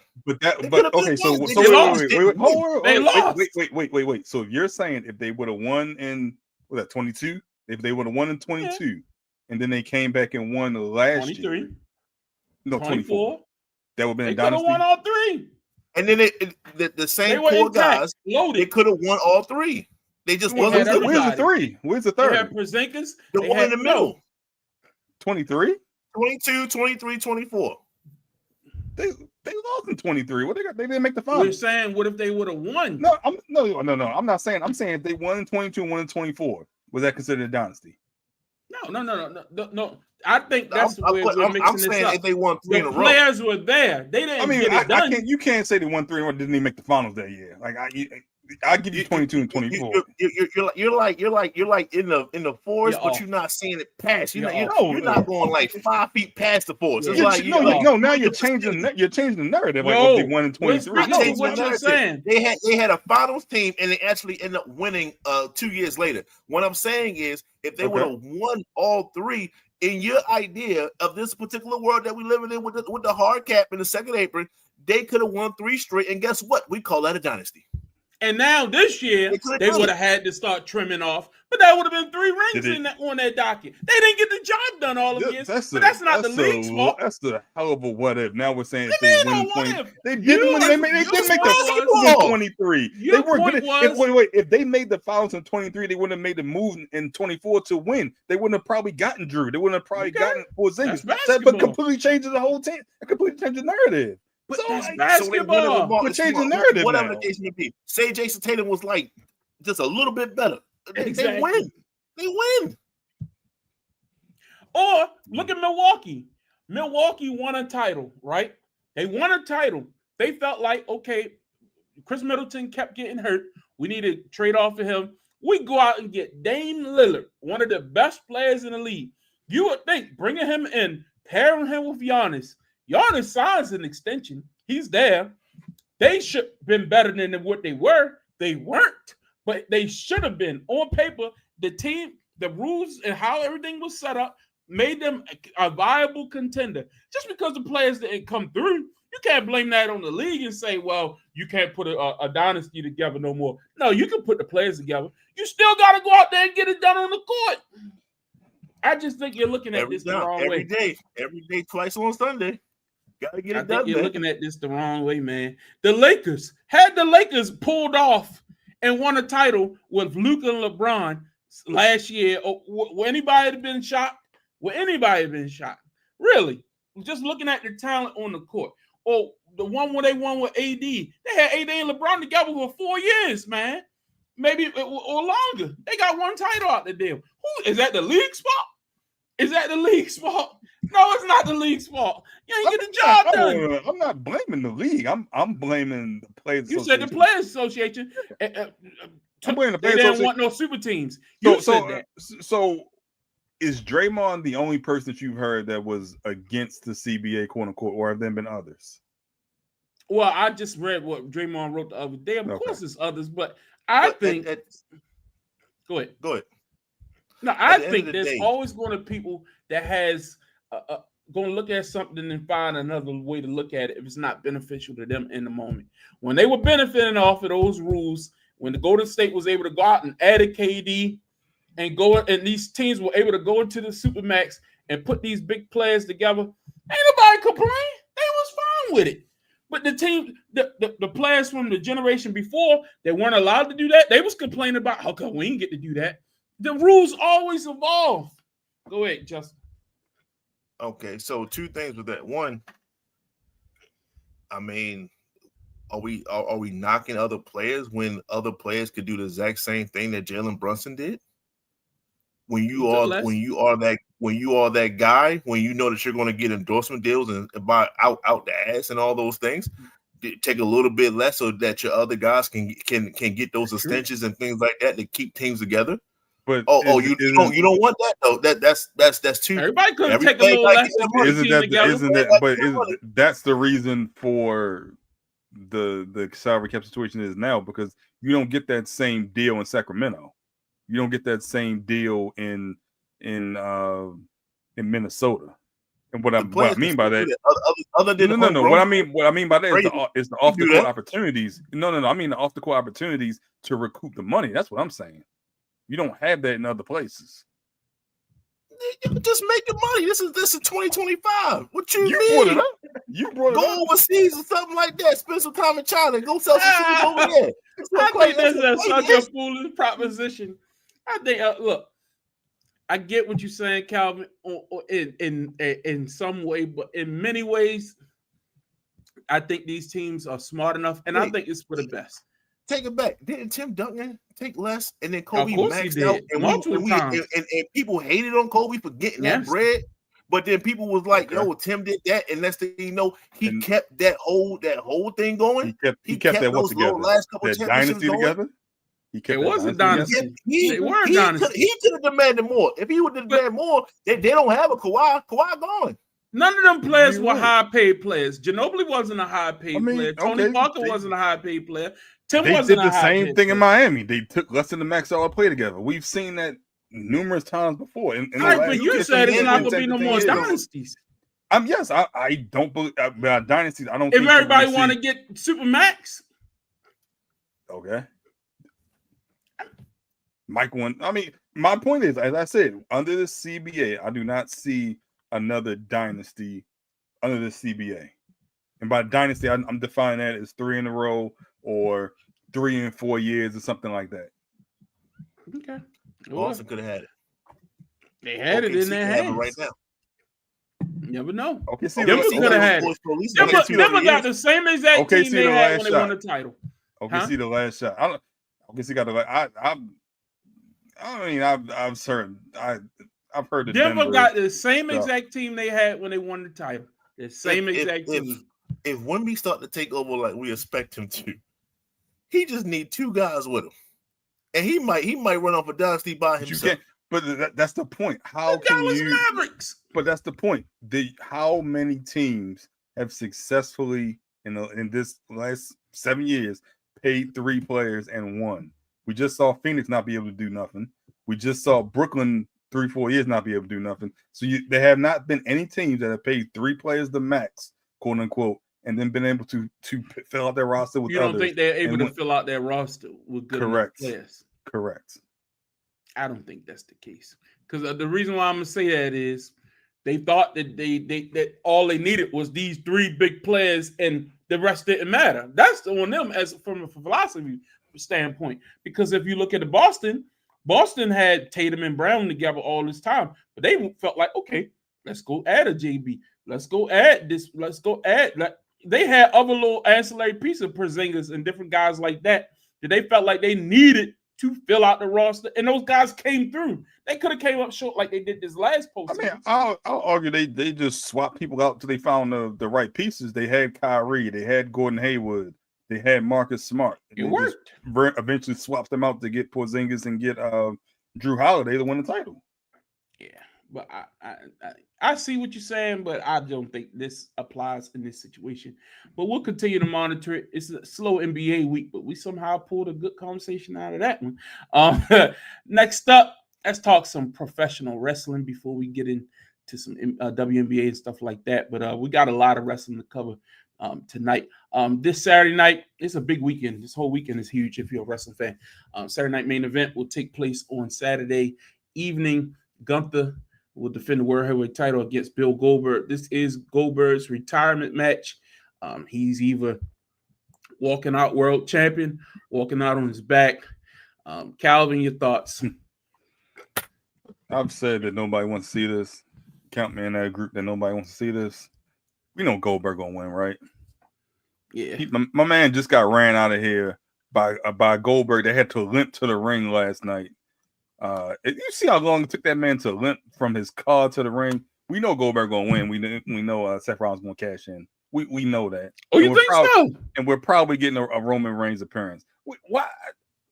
We did all this so Jake can lose his title in 45 days, whatever it was. That's really pissing me off. That I could still be in the midst of a Jey Uso reign, but instead I get to watch Goldberg win the title in his swan song back in Atlanta this Saturday night. We expect this match to go beyond 3 minutes? Yeah. I think so? it. For sure. I give it 10 minutes. You said 10. Yeah. I give it a Might even go through a 4.5 commercial break. Yeah. Justin, your thoughts on this matchup? Gunther better not lose this match. He can't. I don't care about Seth Rollins. I don't care about Atlanta. I don't care about anybody else. Do you If think you have he cashes in regardless? I don't care. I just know that Gunther better not lose against no 60-year-old Goldberg. That's it. That's all. I don't care. It's Gunther, man. You're not. Do you It's think? like, Do you yo, think he loses? what are you saying about your title if a 60-year-old dude can come and just take it off your guy? What are you saying about your title when he gets a 60-year-old guy gets a title shot off the street?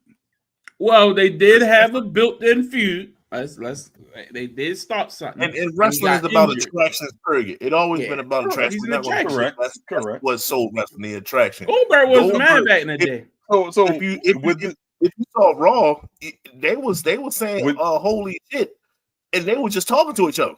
yeah, That was would this crazy. Would this match have the same whatever it has if Gunther didn't have the title? If they would have built upon the Pat McAfee storyline? I think you could have done it without the belt. I think you could have done it without the belt. They didn't need the belt. But for whatever reason, maybe whatever they're doing next, they just wanted to get it on him now. Going into remember, SummerSlam is in 3 weeks. I think that part people forgetting. SummerSlam in 3 weeks. So and Roman Reigns comes back, right?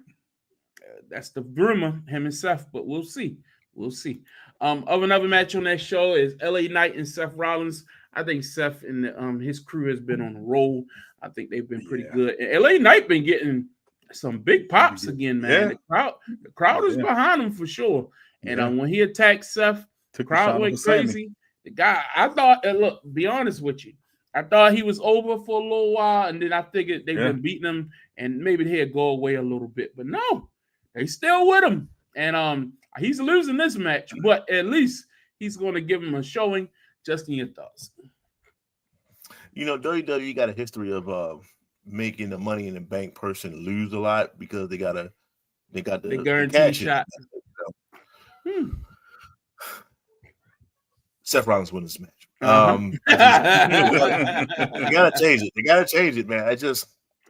LA Knight is a great story. Great story. Great guy. Yeah.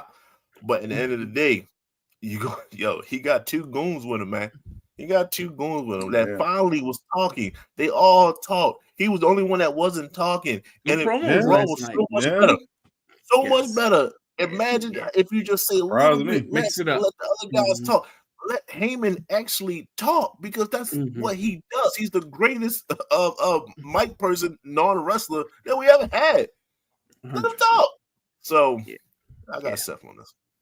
Yeah, I think we all agree with that. And then right now, there's only 3 matches on this show.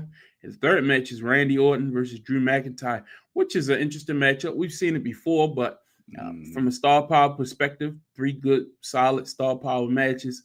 I think Randy needs this, but I think Drew needs it more. I think Drew's winning this match, or we might get some type of inconclusive finish to lead to something bigger, maybe possibly at SummerSlam. But I think this is an interesting matchup. Maybe Damian Priest gets involved, but he's kind of been dealing with Aleister Black and Truth. So I don't know if they basically finished with that story. But last time we saw Drew, he was getting his head bashed in with a chair in the cage match. So I don't really know where's this going, but I think it'll be entertaining. Calvin, your thoughts? What's in the storyline of the future for Randy is my question. Because are we getting the Randy heel turn? I think so. They hinted at it at the end of Night of Champions. Yeah, I think him and Cody has to run it back once Cody wins that title. So that's something you could build to. But I don't know. I don't know. I don't know. I mean, I don't. So that's why I think Drew wins it because I don't think Randy's going to be Randy. He doesn't need to win this matchup. You need to rebuild Drew after just the beatings that he's taken his last 2 or 3 times in the ring. But I'm just interested to see more so where Randy's going in the future. Because like I said, we're expecting that heel turn. And I thought it was interesting when you mentioned Cody versus Randy again, how Cody kind of foreshadowed his heel turn in the interview he did. I don't know if we talked about that. But then he talked reverse on it in another interview. Yeah. And then he posted something on social media today talking about, I appreciate y'all sticking with me all these years. See what's next. And it felt like people thought, is he leaving the company? I don't know what Cody be trying to play me. I think when he talked about the heel turn initially, everyone thought it was going to be sooner rather than later. And now he's kind of like he's trying to walk it back, at least trying to take the heat off of himself. Like it's happening, but I didn't mean for you to hop on it this early. So, well, he's definitely won that title. We'll talk about that in a minute. Something. Justin, thoughts on this matchup? DQ, no contest. They just brawling, spoils over. They end up everybody breaking them up or something like that. I don't have a definitive winner out of this match. Yeah, it's just one of those you don't want to give away too much. I think Saturday Night Main Event used to be a preview for the big pay-per-view. You know what I mean? Do some angles that's going to lead to the next big show. And I think that's what they should do here. You was about to say something, Calvin? I was going to say, I know we'll talk about this within the next couple of weeks because you said SummerSlam. I didn't realize it was that close. You know, August 1st. Didn't realize it, but we're getting a final boss appearance. You think as well? I don't know with this guy, man. You never know with this guy. I think Cena. I think off the strength of Cena. I think he has to turn back babyface at SummerSlam. Yeah. We'll see if Rock has anything to do with that. Also this weekend, we're closing out Sunday night with Evolution pay-per-view, all women's pay-per-view. Unfortunately, WWE, and that we talked about this a little bit last week, terrible wisdom, put this on probably one of the worst weekends possible they could ever put it on, had completely sabotaged these women. They've sold about 4,000 tickets, haven't even cracked 5,000. And you're in Atlanta, one of the biggest markets for wrestling. Every time they go to Atlanta here lately, they 10,000+ people. But now you put an all-women's pay-per-view on the heels of an NXT Great American Bash show, a Saturday Night Main Event, and then AEW has their biggest pay-per-view of the year. And you put Evolution on Sunday, and people ain't buying tickets. MLB All-Star Home Run Derbies on Monday night, All-Star Games on Tuesday. Beyonce has a concert on Sunday right across the street from where this pay-per-view is taking place. So the city is jammed. They say hotel rooms was hard to get. Beyonce is across the street from where they running an all-women's pay-per-view, and you wonder why women didn't buy tickets to the show. Like, you sabotage these women, and you're shocked at why people aren't supporting it. So then you won't have the show next year. The women couldn't draw. No, you could have put this on last weekend, like we talked about last week, when nothing was happening, and these women would have had a better chance. But for the card that we do have, Rhea Ripley and Io Sky, it's a hell of a main event if that's where the decision to go. I think these two have great chemistry. I think Rhea's winning the title at Evolution. I think that's how that's going to go. Justin, your thoughts?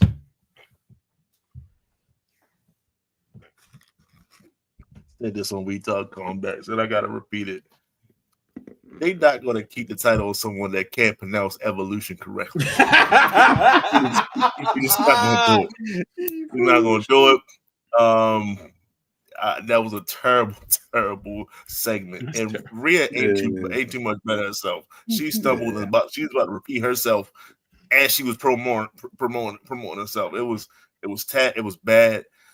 But for lack of this, the angle that they're selling here is the Rhea has never has never beaten Io. So here's her victory. You know it's coming. It'll happen Sunday. There we go. Calvin, your thoughts? I was never. I didn't think that. I didn't think that Rhea was going to get pinned. So it was either some kind of disqualification or Rhea wins. But I don't think Rhea's getting pinned. But I tip my hat to Io. Io came out of nowhere. You know what I mean? I always thought she was probably second best woman on the entire. From far as a wrestling perspective, she's number one. She's the best women's wrestler they got. Asuka probably very close second. Asuka used to. When you say wrestling, what do you mean by that exactly? Technical wrestling, athleticism, able to do like in the ring. You said she's the second best. No, she's number one. Asuka's number two. I think what she's hell number Bianca? one. Bianca's up there, but you gotta remember, Bianca haven't been in the game as long as these two women. These women been in the dojo training since they were 16 years old. She's better than fucking Rhea. I don't think she's better. I don't think she's better. Technically. Terrible. Sharp, quick, clean, the strikes, you see how Io springs up to that rope and just dives off like it's nothing? Like, no. You can still see Bianca like pacing, counting her steps and all that, and she practices every match in the PC. Io don't need no practice. Io can go off the cuff. Like, she's been doing this for so long. I used to watch her back in the day in Stardom, and she was just one of them. Yeah, that's a different level. Y'all need to check out some Stardom Japanese women's wrestling. You want to see some women? I got time. You want to see some women wrestling? Go check them out. And Io was the best over there. Her and Oscar. But anyway, but Rhea is definitely. I give her all the credit in the world because she has that star power where she could have said, "No, I want the title at Mania." No, she lost. Io's gotten a good little run. Give her all the flowers for the run. I think they could have featured her here recently a little bit more. Yeah, they could have featured her more.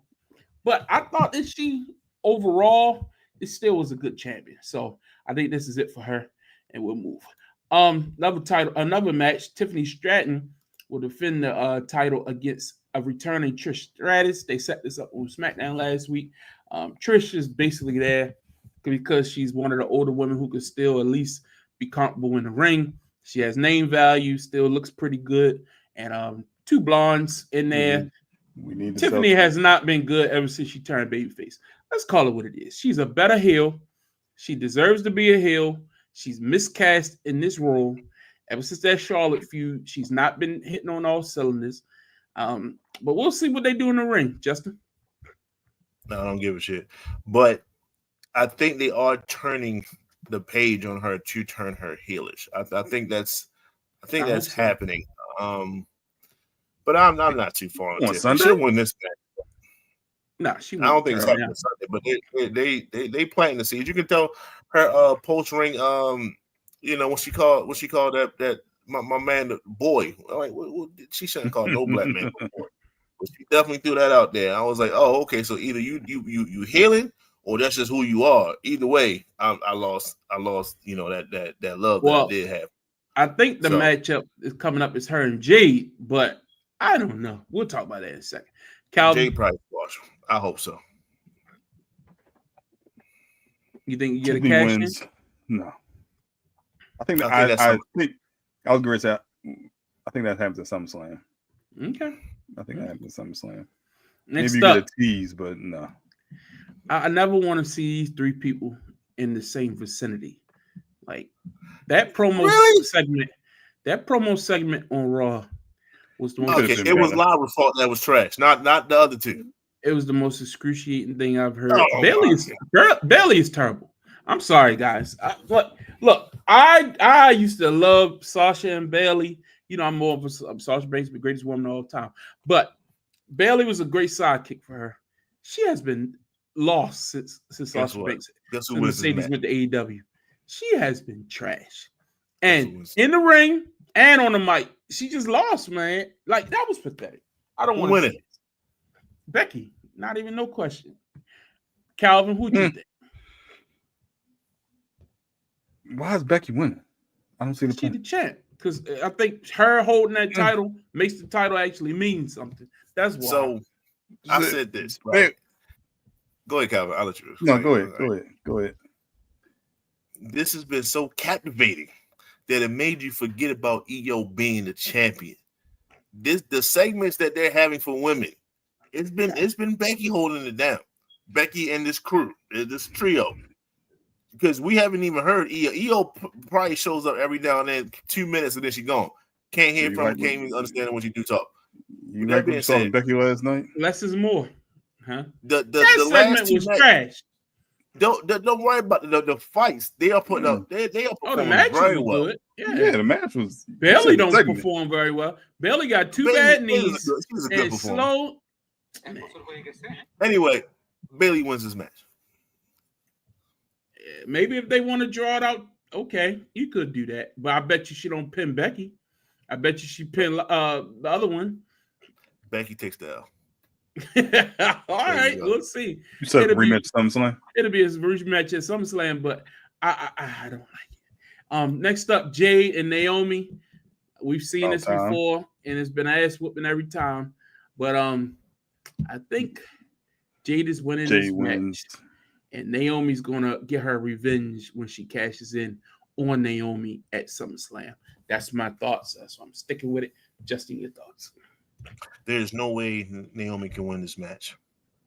Yeah. You're trying to build the armor for Jade. So when she does take it, right, look at the reign that she did, right? So Now I'm interested to see how she uses it though.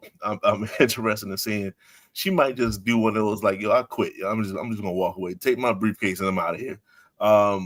And I want anybody that she does that. Just say, Jay, you got this, and just walk away with it. I love the fact that she put that caution tape around that the briefcase though. She definitely customized it nicely. Yeah, but that's a nice Jay, and this Jay, is no holds barred, right? I think it's no holds barred street fight. Yeah, I think that will be the best because Jade did not look great at Night of Champions. Let's just call it that way. Oscar did the best she could with her, but Jade At what point do we stop and just realize this is what we're gonna get from Jade? I think she'll be better in a street fight where she's able to use some smoke and mirrors, use some weapons. She's not a great she's not a great wrestler. I mean, it just is what it is. It's not fluid. It's not fluid as you were talking about. Bianca is fluid, but this one is not fluid. But she doesn't have. That's the thing. She doesn't have to be. She's trying to do it when you just don't have. Just be the power person. You are the strongest on the roster right now. Just be that. That's it. Yeah. Be the phenom. Who you got, Calvin? Oh no, Jade easily. Yeah, she clears her easily, in my opinion. Yeah. Then they doing a tag team title 4-way where this came out of nowhere. Like, yeah, I get the Kabuki Warriors. I like that. Oscar and Kairi Sane. Let me speak on Kairi Sane for a second. She is like the botch queen. Every match she's in, somebody gets hurt. A move is botched up, or 2 or 3 or 4. Don't put that label on her. She came back, man. I'm sorry, man. I know Zoe Starks, that whole thing wasn't her fault because Zoe shouldn't have jumped. And I know that Liv, when she hurt her shoulder, that was on a basic move. But I don't know, dog. And she's snake bitten. Something is wrong. Anyway, I like Raquel. I like that whole the new what they did since Liv. I like the little memorial she built for Liv Morgan on Raw. She's coming back, guys. Like, she's not dead. Yeah, that was cool. That whole thing, they do a good job with the Judgment Day segments. And I want to see what this team of Charlotte and Alexa Bliss does. I think that's something good for both of these women who don't really have a role right now. They're veterans. They've been around long in the tooth. And typically when you got two guys who been around for a long time and people tired of seeing them as world champions or whatever, what you do? You put them in a tag team, give them a fresh coat of paint, and you never know what it does for their career. So we'll see if Charlotte is able to shoot a little injection of energy into her career. And Alexa hasn't really done nothing ever since she came back from pregnancy. And speaking of Charlotte, she wrote an article in the Players Tribune today. Did you all see that? I think it dropped this today. Check that out when you get a chance. It's very interesting. Yeah. Sometimes different wrestlers write an article in the Player Tribune. They more than athlete type stuff, and they talk like real, not in character. But it's like she talked about some of the struggles she had to deal with and the pressures being a woman who's aging in the business and held to a different standard than when men are aging in the business, and her body and getting surgeries and cosmetically trying to keep up and having children, and we try to bounce back, or getting cosmetic surgery to our face and getting bullied online. I mean, she touched on everything. She talked about the 4 horsewomen, the pressure of that, being Ric Flair's daughter. That was a very interesting article. So you get a chance, check that out. But anyway, who you got winning this matchup? I don't think it's time to take those titles off of Raquel and Roxanne, not just early.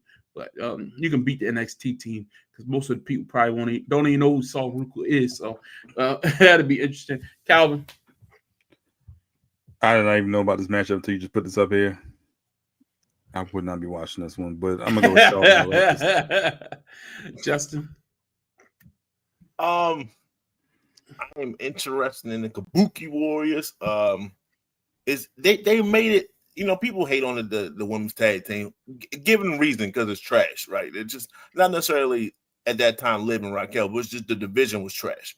So yes, if you have nothing for some of these people, let's say if you don't have nothing for Charlotte, if you don't have anything for Bliss, if you don't have anything for Asuka and she just came back, cool.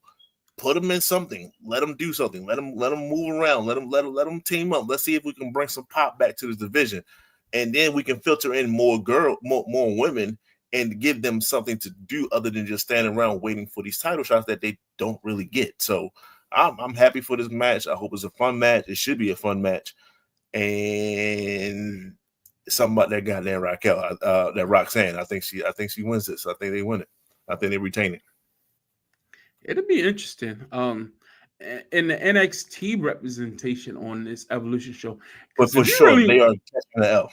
They yeah, for sure. But they got a lot of NXT women that's going to be the future stars. Speaking of, you got Jordynne Grace, man. Jordynne Grace, I think she wins this title.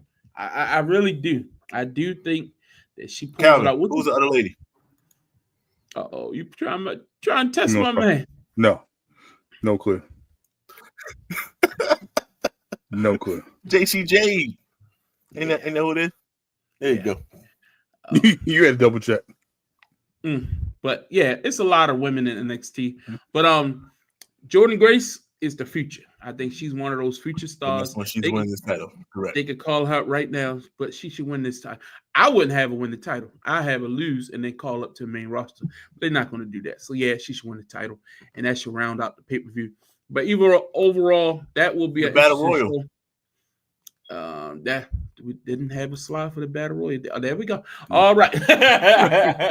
I know they announced some of the people that's going to be in Battle Royal, but typically Battle Royals are a lot of surprises. Who you got? I thought they were announcing that too.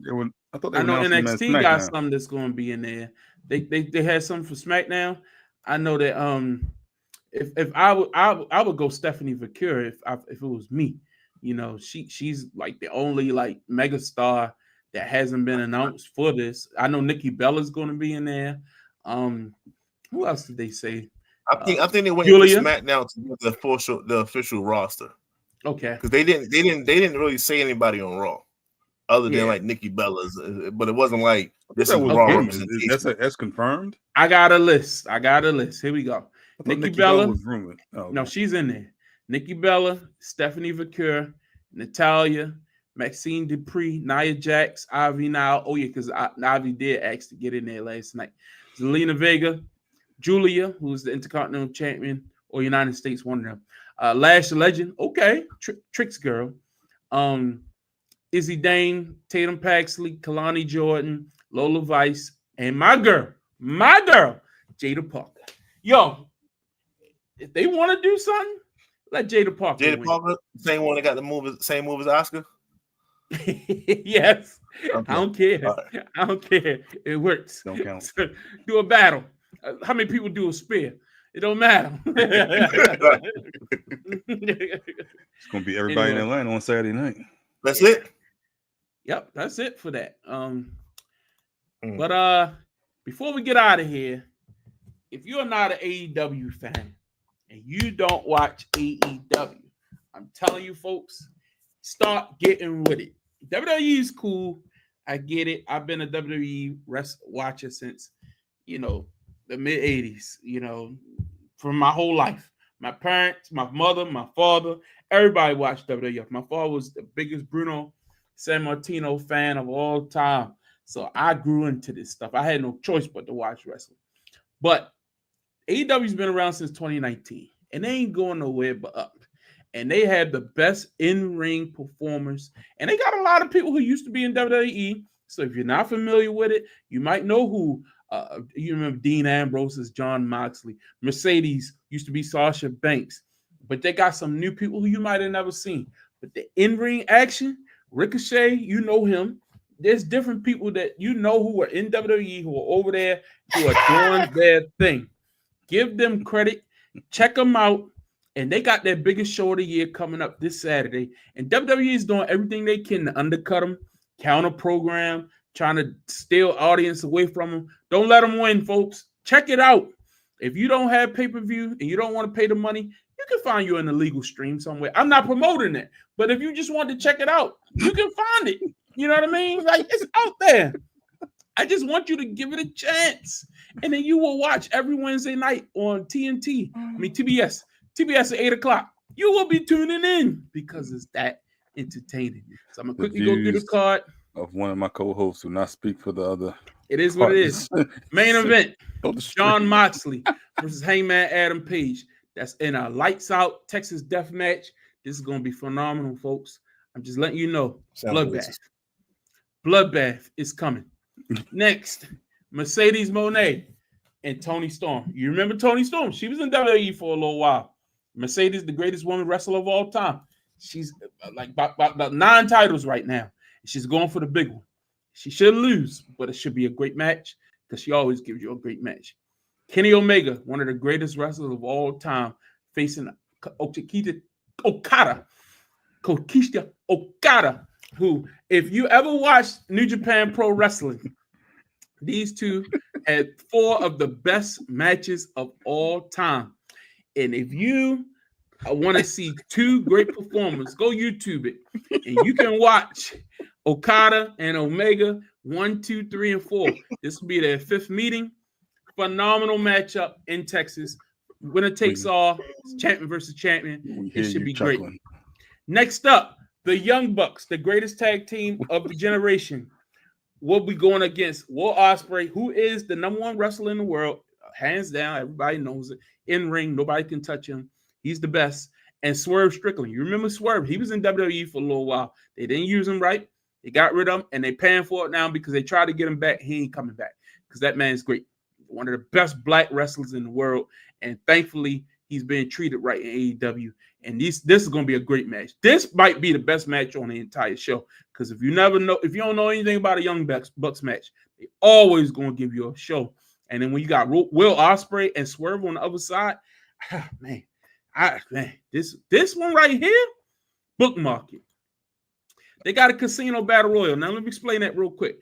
In AEW, they do like a reverse gauntlet, like Royal Rumble type match. You start with 2 people, and then they have a deck of cards. You draw a card, you get it's kind of complicated. But anyway, you can go for a while. Somebody's going to win. Somebody's going to get a title shot. We don't know how many people is going to be in the match, but it's a cool match. They got a men and a women's one. Tag team title match is probably the only match on the show that I'm not interested in. Bobby Lashley, Shelton Benjamin, World Tag Team Champions. They squash everybody each and every week. It's getting annoying. They beaten Jet Speed and Christian and his fake son, Nick Wayne, in a triple threat. This is the only match not worthy of your time. So if you're looking to skip anything, this is the one to do it. And then Adam Cole and Kyle Fletcher. Kyle Fletcher is one of the greatest in the world. He's underutilized, but most likely he'll win this title at All In Texas.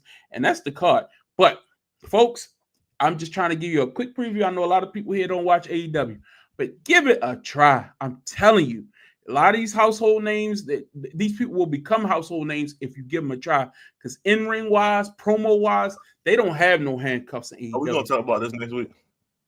Yeah, we're going to talk about it. So make sure you watch. Right. Go ahead. Your thoughts. I know you're not an AEW guy. Shout out to the Hurt Syndicate. Shout out to Swerve. Shout out to homeboy from Jet Speed, the other guy. That's all I got. Calvin, you know anything about AEW? Card does look interesting. I'm disappointed in your comments about the Hurt Syndicate. They trash. I mean, all they do is smash people. They don't no competitive matches. They don't give nobody a chance. Nobody wants to watch that. I missed the point. I don't see what the problem is, but okay. Don't MJF do like a hip thrust now as part of his move set? What? I think you're mixing. That's all. No, the white guy from Hurt Syndicate. Yeah, I didn't know that was a little tummy thrust as a move set. Was black dude name? Shelton Benjamin, Bobby Lashley. No, the other one. The one Swerve? Yeah, that was who was he, like Ike Swerve, Isaiah Swerve? That was him. Swerve Strickland. That was his name in WWE. Okay, didn't know that. Yeah, and he was with Top Dollar. Remember they was the didn't rappers. Know that. Didn't know that. That's him.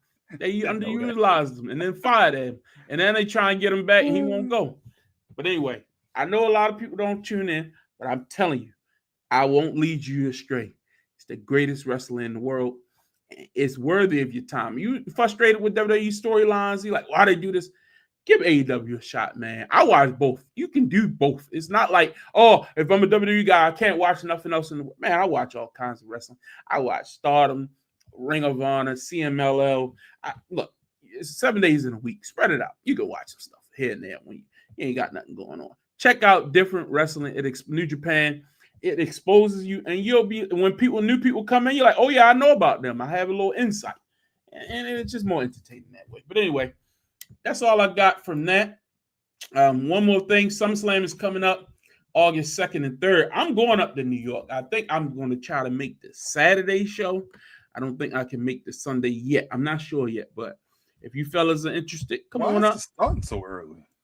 You know them New York Times, man, it's for the best. Because the last time they was up in New York for WrestleMania, the train, because at MetLife, it's hard to get out of there late at night, man. You know, these shows go like 4 hours, and the public transportation shut down. It shut down. Yeah. So they said, okay, we're going to start a little early, make sure people can get out of there. Because people was trapped, man.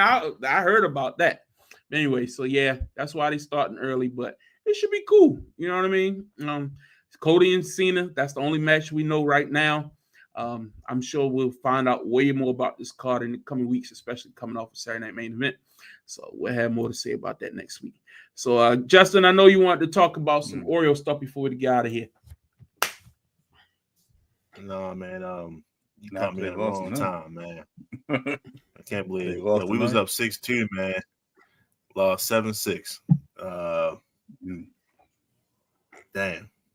It was just a bad loss, man. I reacted while you was talking about AEW and that nonsense you were saying. I just looked at the score and was like, yeah, man. It was that was bad. But you know, it's let me ask Calvin, what should we do? Are we in a buy situation or should we sell? What are we doing? I think Cedric's gone. Probably not the one American black guy we have. I mean, only reason I say that, one, he's a free agent, and two, I think you get a chance for him to get a ring in Philly. I think Philly's still one of the teams that are interested in him. But yeah, I'm selling. And you saw Grayson. Like 6 games out the wild card though. There's like 6 games. 8 games out the wild card. They're like 8 games out of 8 games under 500. Like, that's it's over, man. Stop it. I saw Grayson started throwing, or said he would start throwing again, and then he getting warmed up, Paul. You know what I'm saying? He coming back. Yo, I love you. I love your optimism. You're such a bright sunny spot to the show. I need to figure out if Elias is going to be back. I have no problem with Elias drafting. I don't know if I like him free agent wise, but drafting, he's you can name pick after pick that he's hit a home run with, but free agent wise, well, you got to cash in on the talent. You got to have free agents in this league, buddy. In, man. And you got to have pitchers. I'm not blaming him for like not drafting pitchers either, because every pick that he made, you can make an argument that the only pitcher that's been great that they missed out on, they couldn't draft for Skeens. And there was no way they would draft him. So I'm not mad at him about not drafting pitchers. I'm just saying, gotta hit free agency. Gotta find something. Yo, we do have a pitcher that's that they signed. He definitely like raw. He only 18 years old. Esteban Mija. Go and check that out. Esteban Mija. The guy that pitched tonight wasn't bad for the first I ain't talking about 5 innings.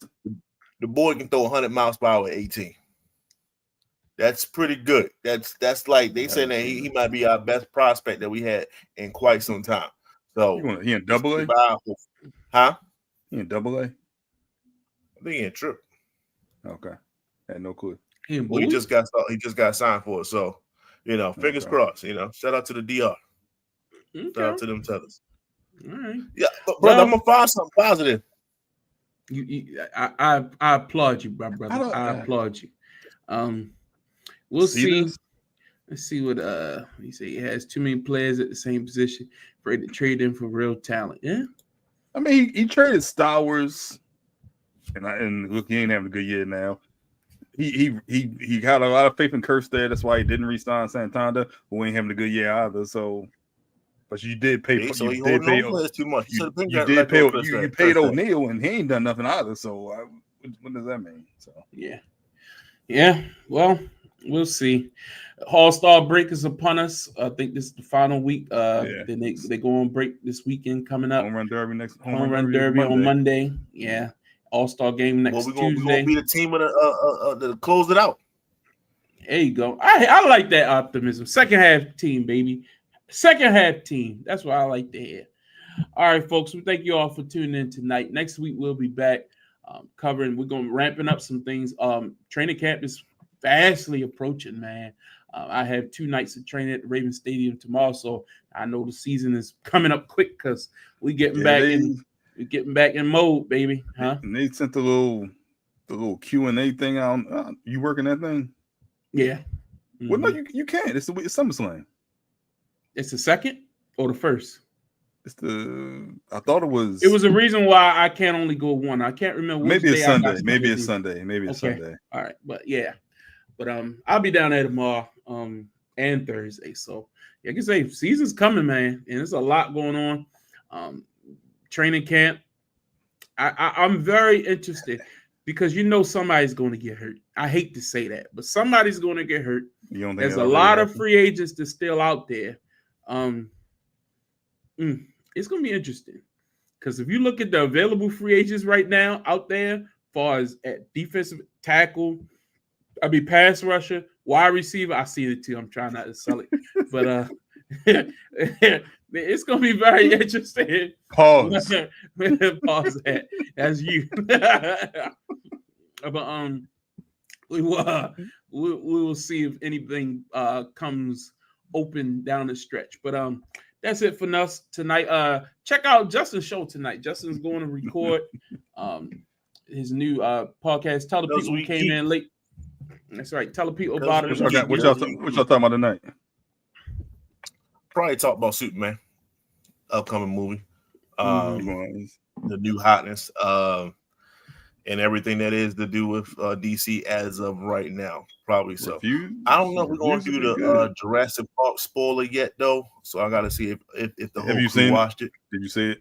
Yeah, I've seen it. Yeah, it's interesting. Okay. Those that didn't just say terrible. Well, not say terrible. Just say no. The intro. They didn't. Oh, okay. Did you see it? Yeah, they didn't need to do it. The intro was completely gone off. I had expectations. The Snickers rapper. Yeah, I had expectations. Shut down the whole. But I had to get off of that moment right there. It took like half the movie for me to get past the fact that the whole security system. That's what we. Okay. Are you going to see it? Okay. Yeah, I'm gonna see it. I'm supposed to see it Friday night. Superman this weekend. So I was hesitating the whole time. You should have said something. My bad. Well, damn it, I haven't seen it yet. Well, thank you guys. And be sure to check out this weekend. What is it? Lord, I forgot. When y'all do Fantastic Four, let me know. I got some high expectations. What's your expectations? Do you like the way Ben looked? I'm not opposed to it because it's supposed to be it's supposed to be retro 60s looking. So I have no worse in other movies, so I'll take it. Yeah, I'm not opposed to it. I don't care. Is because that's what he looks like in the comic more, or whatever like that, or I think it's still an aesthetic that when you want like the one from like early 2000. You want that Ben girl? No, I did. You know what? I mean, I am mad because I thought I had a hope that he was going to be in the movie. The actor that played Dr. Doom that passed, got his name just that quick. Oh yeah, Slim. Yeah, he wasn't going to be in the movie, but no, I'm talking about in Doomsday. Oh, so some multiverse type vibe. Yeah, he wasn't bad. I'll tell you that. Mm-hmm. The first Fantastic Four movie was pretty good. The second one, the one they lost it. The Silver Surfer one, yeah. Yeah, see, they lost it on that one, but yeah, for sure. Yeah. All right. Well, anyway, be sure to check out. We got 2 new editions of Finish or Skip It coming out this weekend. We got The Bear. If you ever watched The Bear, they're coming up on another final season. That's a good one. You want to check that out. And The You make Shot. another season of that? Ain't that the dude that's in the cooking show? That's the bear. I bet. Cool. He used to be on Shameless. Yeah, they making one more season. Yeah. They making one more season. The Bear. It already came out. Finish it. Well, the new season came out like 2 weeks ago, and they got another one coming. They got renewed for one final season, which to me you could have wrapped it up, but you'll hear about that on my review. And then of course, The Shy, which we kind of hinted at earlier, guys. Is it a pause or is the season finished? Which one? The Shy? The Shy. I think the new episode come up this weekend. It better. It won one last week though, right? It was. That's when he got shot. I mean, yeah, it was. I'm thinking about. Okay, never mind. No, it was a new episode. Yeah. Anyway, but yeah. You're right. I saw the. We'll talk about that and whether you should continue. The answer is no, but I'm gonna tell you why in detail. All right, folks. We appreciate y'all tuning in. We'll be back next week. We'll be back on our regular night of Wednesday night. We appreciate y'all coming over on Tuesday. This was cool, but we'll be back on Wednesday next week. And be sure to tell your friends, share it, and spread this around. We got, we love to hear your feedback, your comments. We appreciate everybody checking us out. And again, we got other projects coming out. We appreciate the support on those too. And for Calvin, Justin, I'm Larry. We'll see you next week for another edition of Get Off the Damn Fence. Holla at y'all.